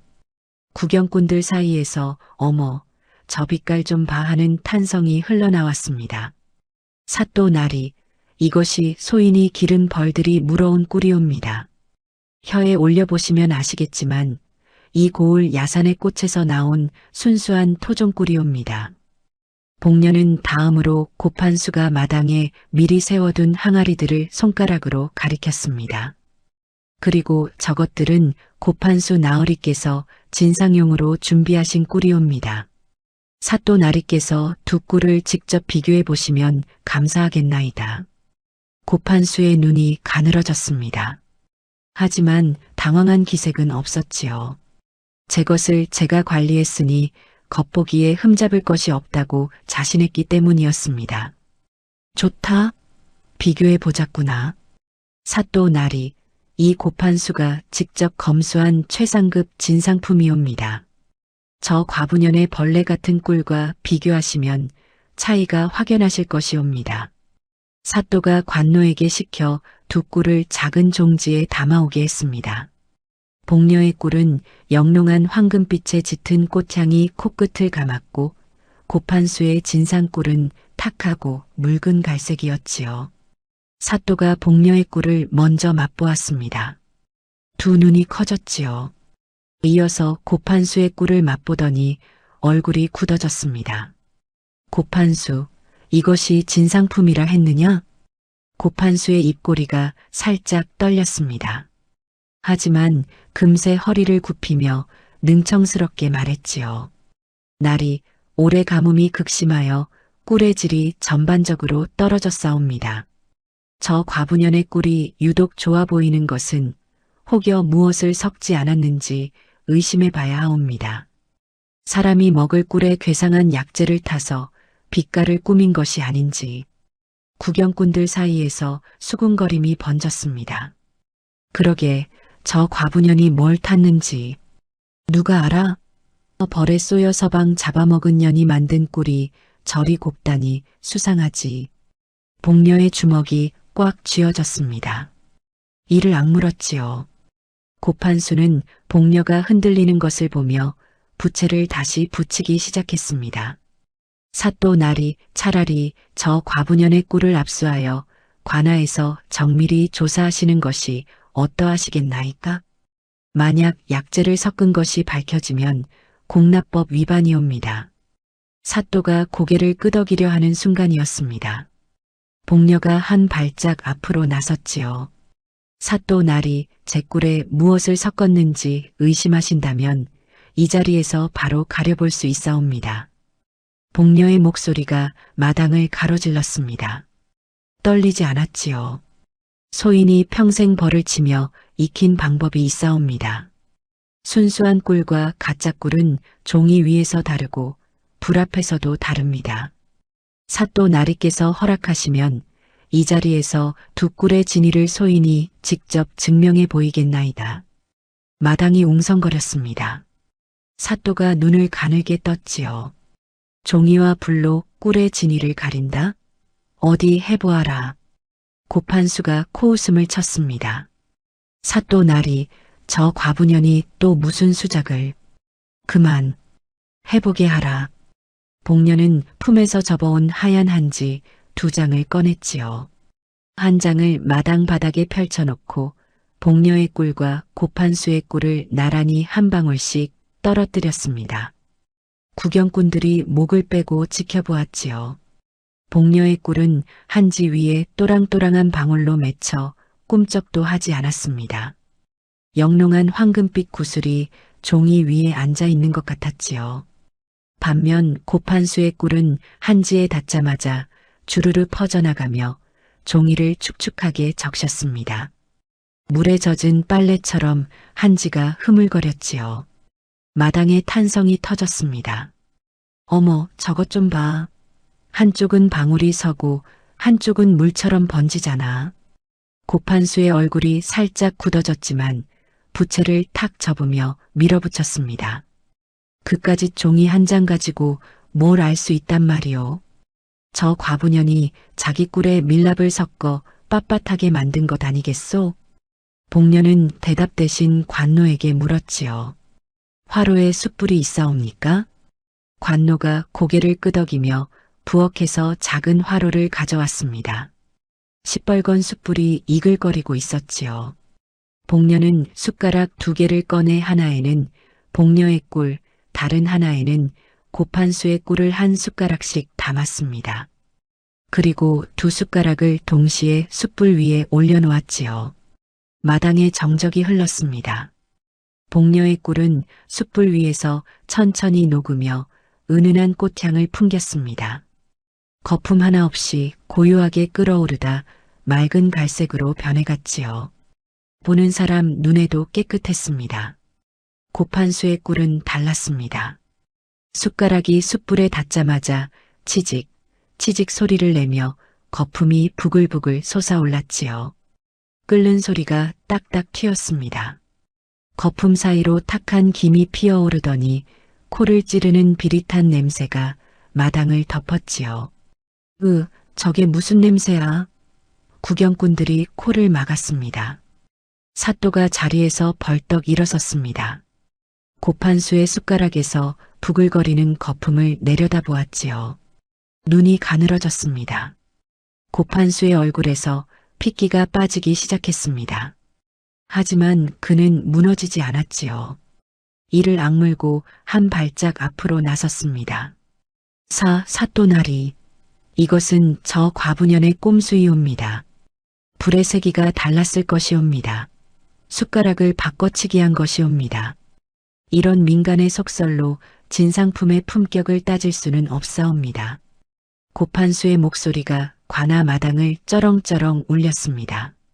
구경꾼들 사이에서 다시 동요가 일었지요. 그러게 불세기가 같았는지 누가 알아? 숟가락을 바꿔치기 했을 수도 있지 않아? 사또의 눈빛이 흔들렸습니다. 복녀의 심장이 쿵쿵 뛰었지요. 종이와 불로 보여줬지만 고판수의 말발이 새었습니다. 한 가지 더 있어야 했습니다. 결정타가 필요했지요. 바로 그때였습니다. 복녀가 사또를 향해 나직하게 말했습니다.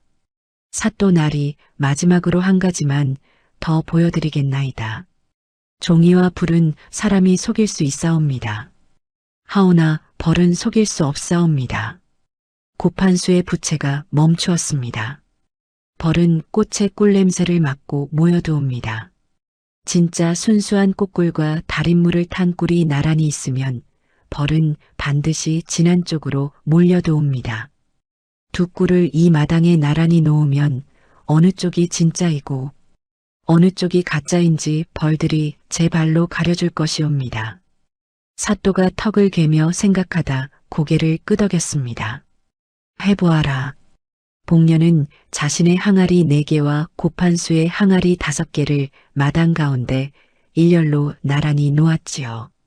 9개의 항아리 뚜껑을 하나씩 열었습니다. 복녀의 등 뒤 관아 담벼락 아래 그림자 속에서 달봉이가 이를 악물고 있었습니다. 초록빛 손가락이 부들부들 떨리고 있었지요. 달봉이의 노란 눈동자가 복녀의 뒷모습을 똑바로 보고 있었습니다. 달봉이가 2 눈을 질끈 감았습니다. 뭉툭한 초록빛 손가락 10개를 허공으로 쭉 뻗었지요. 손끝에서 아지랑이 같은 기운이 피어올랐습니다. 그 기운은 관아 담장을 넘어 산기슭을 타고 복녀의 운막 마당에 남아있는 벌통들을 향해 퍼져나갔지요.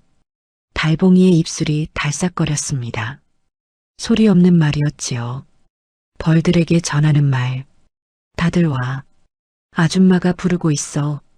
너희 엄마가 부르고 있어. 이마에 송골송골 땀이 맺혔습니다. 얼굴은 점점 일그러졌지요. 이를 더 세게 악물었습니다. 처음에는 아무 소리도 나지 않았습니다. 관아 마당에는 바람 소리만 있었지요. 그때 관아 뒷산 쪽에서 아주 가느다란 윙 소리가 들렸습니다.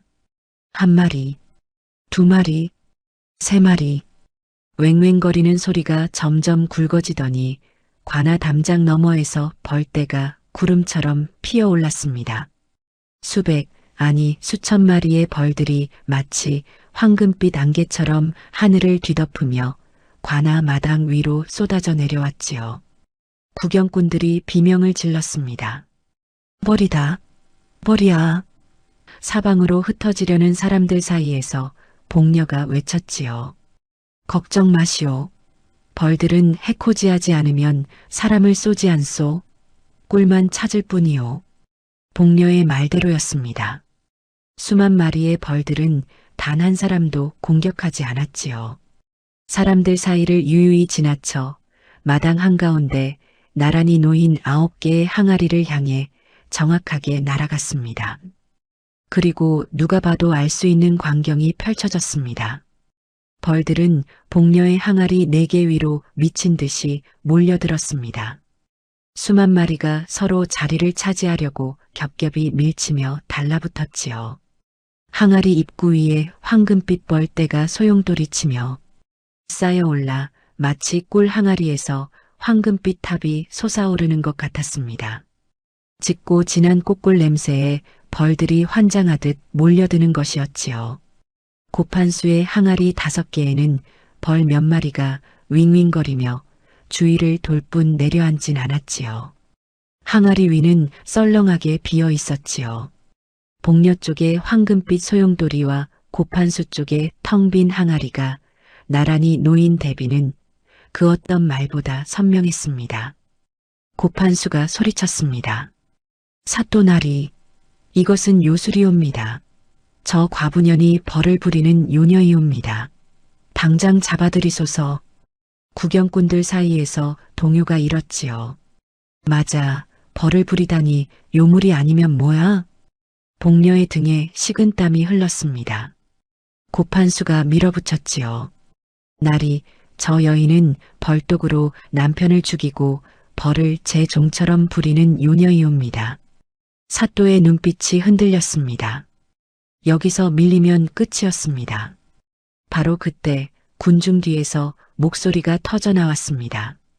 사또나리, 소인에게도 한 말씀 올리게 해주시옵소서. 객주 영감이었습니다. 늙은 다리를 절뚝거리며 군중을 헤치고 마당 앞으로 걸어 나왔지요. 영감의 뒤에 장터 농부 셋이 더 따라 나왔습니다. 사또나리 소인은 읍내 약방 객주이옵니다. 소인도 매년 고판수에게 공납꿀을 바치고 있사옵니다. 허나 소인이 바친 꿀은 5근인데 장부에는 3근으로 적혀 있사옵니다. 마당이 조용해졌습니다. 저도 그러합니다, 나리. 농부 하나가 앞으로 나섰지요. 저는 꿀 넉 근을 냈는데 장부에는 2근입니다. 또 한 명이 나왔습니다. 저도요. 고판수 나으리가 차액은 관아 경비에 쓴다 하셨사오나 한 번도 수증을 받아본 적이 없사옵니다. 사또의 얼굴이 돌처럼 굳어졌습니다. 고판수를 돌아보았지요. 고판수? 이 사람들의 말이 사실이냐? 고판수가 소리쳤습니다. 이것들이 감히 저 과부년과 짜고 나를 모함하는 것이옵니다. 사또가 천천히 자리에서 일어섰습니다. 고판수, 내 공납 장부를 이리 가져와라. 고판수의 무릎이 풀렸습니다. 장부요? 내가 관리하는 공납 장부 말이다. 이 사람들이 낸 양과 내 장부가 맞는지 이 자리에서 대조하겠다. 고판수의 얼굴이 새하얘졌습니다. 장부를 가져오면 이중기재가 드러날 것이고 안 가져오면 은폐가 되는 것이었지요. 어느 쪽이든 막다른 골목이었습니다. 고판수의 입이 벌떡벌떡 열렸다 닫혔습니다. 그것은 관아 기밀 문서이옵니다. 이런 자리에서 함부로. 관아 기밀은 내가 판단한다. 사또가 포졸에게 고개를 돌렸습니다. 고판수의 사저로 가서 공납 장부 일체를 가져오라. 샅샅이 수색하라. 고판수의 얼굴이 새하얘졌습니다. 부채를 쥔 손이 부들부들 떨렸지요. 입술이 벌떡벌떡 열렸다 닫혔지만 말이 나오지 않았습니다. 마당 한 구석에 선 채로 2 다리가 후들거려 제대로 서 있지도 못했지요. 관아 담벼락 아래 그림자 속에서 달봉이가 쓰러져 앉아 있었습니다. 땀을 닦으며 허허 웃었지요. 해가 기울 무렵 포졸들이 고판수의 사저에서 돌아왔습니다. 비밀꽃간에서 항아리 36개가 나왔지요. 절반은 영롱한 황금빛 진짜 꿀이었고 나머지 절반은 달인물을 잔뜩 탄 가짜 꿀이었습니다. 그리고 곳간 마루 밑에서 장부 2권이 나왔지요. 하나는 백성들에게 거둔 실제 양을 적은 것이었고 다른 하나는 사또에게 올린 축소된 양을 적은 것이었습니다. 3년치 기록이 빼곡했지요. 사또가 2장부를 나란히 펼쳐보더니 탁자를 내려쳤습니다. 고판수를 당장 옥에 가두어라. 공납 사치와 진상품 조작죄로 문초하겠다. 고판수의 무릎이 꺾였습니다. 부채가 먼지 위에 나뒹굴었지요. 포졸들이 달려들어 고판수의 팔을 잡았습니다. 이럴 수는 없소. 이 고을 공납을 30년간 내가 관리했소. 내가 없으면 이 고을이 돌아가겠소. 아무도 대답하지 않았습니다. 고판수가 질질 끌려가며 복녀를 돌아보았지요. 복녀는 그를 보지 않았습니다. 복녀의 시선은 항아리 위에서 춤추듯 맴도는 벌떼를 향하고 있었지요. 관아 마당에는 환호성치는 고을 사람들이 난리가 났습니다. 복녀는 그 소리를 등 뒤로 들으며 항아리 앞에 가만히 서 있었지요. 벌들이 하나둘 항아리 위에서 날아올라 복녀의 손등에 앉았습니다. 복녀는 벌이 앉은 손등을 천천히 들어올려 햇빛에 비추어 보았지요. 거칠고 화상 자국이 남은 손이었습니다. 여보, 보고 계시오? 당신이 목숨 걸고 지킨 벌들이 오늘 나를 살렸구만요. 눈물이 한 줄기 뺨을 타고 흘렀습니다. 소리는 내지 않았지요. 그냥 눈물만 흘렀습니다. 쪼르륵. 꿀이 항아리 벽을 타고 흘러내리는 소리가 고요한 새벽 공기를 적셨습니다. 복녀는 새로 지은 기와집 부엌 아궁이에 불을 떼며 막 내린 황금빛 꿀을 삼배천으로 정성껏 거르고 있었습니다. 예전 움막 부엌과는 비교도 되지 않았지요. 넓은 부뚜막 위에는 윤기가 자르르 흐르는 시꺼먼 가마솥이 앉아 있었고 벽에는 구리국자와 나무 주걱이 가지런히 걸려 있었습니다. 장독대에는 크고 작은 항아리가 줄지어 서 있었지요. 고판수가 옥에 들어간 뒤 사또는 복녀에게 빼앗겼던 꿀 항아리 36개를 모조리 돌려주었습니다. 거기에 더해 고판수가 비밀꽃간에 쌓아두었던 진짜 꿀 중 반은 원래 주인인 고을 백성들에게 돌아갔고 나머지 반은 관아 진상품으로 정식 편입되었지요. 사또는 복녀를 관아 공식 납품자로 임명했습니다. 이번에는 중간에서 떼어먹는 자 없이 복녀가 직접 관아에 납품하는 구조였지요. 하지만 복녀에게 가장 큰 변화는 기와집도 납품 자격도 아니었습니다. 장터였습니다. 5일장이 서는 날이면 복녀의 꿀 좌판 앞에는 해가 뜨기 전부터 줄이 늘어섰습니다. 예전에 벌에 쏘여 서방 잡아먹은 년이라며 손가락질하던 사람들이 이제는 복녀의 멍석 앞에 쪼그리고 앉아 아양을 떨었지요. 과부댁, 아니 이제 과부댁이라 하면 안 되겠구먼. 복녀 주인장, 나 이번에 사돈댁 잔치상에 쓸 꿀 좀 넉넉히 챙겨줘. 사돈이 깐깐한 양반이라 맛없으면 큰일 나. 주인장은 무슨 주인장이요? 그냥 복녀라 부르시구려. 아이고, 겸손하기도 해라. 우리 고을에서 사또 나리까지 인정한 꿀주인이 어디 또 있어? 복녀는 피식 웃으며 꿀을 덜어주었습니다. 예전 같으면 한 근이라도 아까워서 눈금을 쏘아보며 깎았을 텐데 이제는 손이 넉넉해진 만큼 마음도 넉넉해졌지요. 객주 영감은 복녀의 꿀을 한양까지 올려보내기 시작했습니다. 한양 약방에서 산골짝 황금꿀이라는 이름이 붙었고 값이 보통 토종꿀의 3배를 넘겼지요. 객주 영감이 장터에서 복녀를 만날 때마다 허리를 굽히며 말했습니다. 복녀 주인장, 내가 그때 관아 마당에서 나서길 정말 잘했어. 안 그랬으면 지금도 고판수한테 꿀 빼앗기고 있을 판이었지. 영감님이 나서지 않았으면 나도 옥에 갔을 거에다. 영감님 덕이지라. 아이고, 서로 덕이지 뭐. 허허. 복녀는 객주 영감의 등을 툭 치며 웃었습니다. 그 웃음이 장터 골목을 타고 퍼졌지요. 고판수 이야기는 고을에서 오래도록 회자되었습니다. 옥에 갇힌 고판수는 처음에는 나는 억울하다.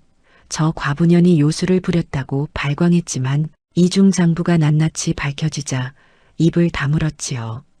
30년 넘게 공납을 주무르며 쌓아올린 재산이 모두 관아에 압수되었습니다. 칠성이는 고판수가 옥에 들어가자마자 꽁무니를 빼서 이웃 고을로 도망쳤습니다. 이듬해 봄 장터에서 엿장수 뒤를 슬금슬금 따라다니며 심부름을 하는 칠성이를 본 사람이 있다고 했지만 복녀는 관심도 주지 않았습니다. 그해 겨울이 지나고 봄이 왔습니다. 기와집 뒤편 마당에는 예전 움막에서 옮겨온 벌통들이 가지런히 줄지어 서 있었습니다. 복녀가 새 벌통을 더 들여놓아 이제 15통이었지요. 고판수한테 기름을 들이부어져 죽은 벌통 한 개의 자리는 비어 있었습니다. 복녀는 그 자리를 채우지 않았지요. 대신 빈자리에 남편의 낡은 집신을 올려두었습니다. 비가 오면 집신 위에 기와 조각을 덮어 비를 막아주었지요. 달봉이는 기와집에서도 마루 밑 구석을 제 방이라 우기며 살았습니다. 아줌마, 나 여기가 좋아. 따끈따끈하고 어둡고 아늑해. 사람 방을 내줄까 했더니 마루 밑이 좋다고? 사람 방은 너무 밝아. 내 눈이 부시거든. 복녀가 어이없다는 듯 혀를 찼지만 마루 밑에 따뜻한 솜 이불을 깔아주었습니다. 달봉이는 그 이불 위에 배를 깔고 엎드려 코를 벌름거리며 마당을 내다보았지요. 벌통에서 벌들이 날아가고 돌아오는 것을 하루 종일 지켜보는 것이 달봉이의 일과였습니다. 지금 두 번째 통벌들이 동쪽 계곡으로 갔어. 거기 아카시아 꽃이 막 폈대. 내일 아침에 꿀이 꽉 차겠다. 그래, 알겠다. 그보다 밥 먹어라. 국이 식는다. 무슨 국이야? 된장국. 또? 시래기. 또는 없어. 먹기 싫으면 굶어라. 먹을게. 시래기 좋아. 달봉이가 마루 밑에서 굴러나오며 부엌으로 달려갔습니다. 복녀가 사발에 밥을 퍼서 국과 함께 내밀자 달봉이는 숟가락도 안 쓰고 사발을 두 손으로 감싸 쥐고 벌컥벌컥 들이켰지요. 밥알이 입가에 잔뜩 묻었습니다. 천천히 좀 먹어라, 이 녀석아. 매번 꼴깍꼴깍 빨아먹으면 배가 체한다. 안 체해. 도깨비는 체하는 거 없어. 없긴. 지난번에 호박이엇 5개 연달아 삼키고 배 잡고 뒹굴었잖아. 그건 엿이잖아. 복녀가 빈 사발을 거두며 피식 웃었습니다. 달봉이가 입을 삐죽거렸지요. 그의 여름 장마가 지나고 떼약볕이 내리쬐는 한낮이었습니다. 복녀는 벌통 앞에 평상을 놓고 앉아 갓땅굴을 걸러내고 있었지요. 땀이 이마에서 턱 끝까지 줄줄 흘렀습니다. 달봉이는 평상 밑 그늘에 배를 깔고 누워 낮잠을 자고 있었지요. 가끔 코를 벌름거리며 잠꼬대를 했습니다. 조청? 한 단지만 더. 복녀가 달봉이의 잠꼬대를 듣고 어이없다는 듯 달봉이 이마를 손가락으로 툭 쳤습니다. 달봉이가 눈을 반쯤 뜨고 희히 웃었지요. 그 웃음을 보니 복녀의 가슴 한구석이 찡했습니다. 이 녀석이 없었으면 나는 진작에 끝장이 났을 거야. 복녀는 그 생각을 입 밖으로 내지 않았습니다. 대신 부엌으로 가서 조청 단지를 꺼내왔지요. 뚜껑을 열어 달봉이 코앞에 갖다 대자 잠결에도 코를 킁킁 벌름거리던 달봉이가 벌떡 일어났습니다. 조청? 진짜 조청이다. 한 숟가락만이다. 더 달라고 하면 뚜껑 닫는다. 한 숟가락이면 돼. 아주 큰 숟가락으로. 복녀가 국자만 큰 나무 숟가락을 슬쩍 내밀자 달봉이가 두 손으로 낼름 받아들었습니다. 입가에 조청을 잔뜩 묻히며 쩝쩝 빨아먹는 모습이 영락없이 처음 만났던 그날과 똑같았지요. 깊은 산속 벌집 안에서 잔뜩 굶주린 채 배고파 밥 좀 주라 하던 그 꼬마. 복녀는 조청 단지를 내려놓으며 혼잣말처럼 중얼거렸습니다. 네가 컸나? 내가 늙었나? 뭐라고 했어? 아무 말도 안 했다. 달봉이가 고개를 갸웃했지만 복녀는 그냥 벌통 쪽을 바라보았습니다. 벌들이 날아다니는 윙윙 소리가 마당을 가득 채우고 있었지요. 가을이 깊어지던 어느 저녁이었습니다. 복녀는 마당 평상에 앉아 낮에 땅굴 항아리를 닦고 있었지요. 달봉이가 평상 끝에 걸터 앉아 다리를 까딱까딱 흔들며 석양을 바라보고 있었습니다. 멀리 산봉우리 위로 해가 내려앉아 하늘이 발갛게 물들었지요. 벌통에서 마지막 벌들이 돌아오고 있었습니다. 아줌마, 왜? 만약에 말이야. 그날 산에서 아줌마가 안 올라왔으면 나 아직도 벌집 안에서 자고 있었을까? 복녀는 항아리를 닦던 손을 멈추었습니다. 잠시 생각하다가 말했지요.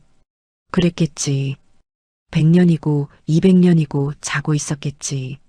그럼 나는 아줌마 조청 맛을 영원히 몰랐겠네. 그리고 나는 관아 마당에서 고판수한테 벌통을 다 빼앗기고 길바닥에 나앉았겠지. 달봉이가 다리를 멈추고 복녀를 올려다보았습니다. 노란 호박석 눈동자에 석양빛이 번졌지요. 아줌마, 왜? 나 여기서 계속 살아도 돼? 복녀는 달봉이를 내려다보았습니다. 처음 움막 부엌에서 조청 단지를 열어주었을 때도 똑같은 말을 했었지요. 나 여기서 계속 살아도 돼? 그때는 갈 곳 없는 아이의 간절한 부탁이었지만 지금은 다른 것이었습니다. 어디든 갈 수 있지만 여기에 있고 싶다는 뜻이었지요. 복녀가 달봉이의 흙투성이 머리를 쓱 쓸었습니다. 뿔 사이에 낀 먼지를 엄지로 문질러 닦아주었지요. 살다마다 어차피 텅 빈 집구석 옹기라도 채워주면 고맙지라. 달봉이가 희히 웃었습니다. 복녀도 따라 웃었지요. 두 사람의 웃음소리가 마당을 채웠습니다.